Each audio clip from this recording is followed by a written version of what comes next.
Welcome to Humanities 2020. Now this afternoon, we're here at the El Greco Museum, and I want to thank the El Greco Museum for allowing us to invite you, and hopefully you'll be here in person one day. One thing I want to talk about is that the space of the El Greco Museum is a recreated, envisioned home. They don't know exactly where here in Toledo that El Greco lived in the 16th century when he came from Greece, then 10 years in Italy, and then on to Toledo in search of recognition as the royal painter for King Philip II. So they constructed a building that would imagine what his home would have been like, using a lot of the same kinds of structure for the kitchen and the living areas, and that's a beautiful setting for this museum to house the paintings of El Greco as well as the other masters honoring El Greco that are contemporary.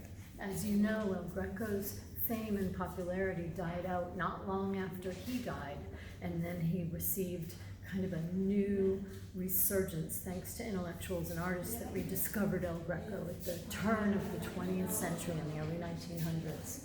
A typical topic for artists of the time, and certainly masters like El Greco, his first commissions were from people within the churches in Toledo. And a typical topic would have been apostles, the apostles, 12 apostles of Christ. So we see here the apostles. It's pretty clear to recognize El Greco's style of the bright colors, which were really revolutionary for their time and shocking to the artists, sometimes in a way that was exciting and intriguing, and in other ways that was insulting.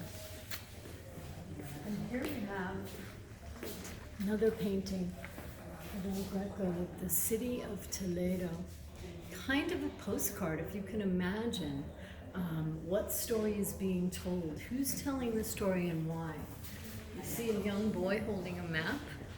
I'm kind of thinking that might be little Jorge, and we'll see in a while another painting as Jorge grew into a pretty accomplished architect and artist himself. This is a very unusual painting for its time, certainly even now, showing the landscape and the modernization of Toledo.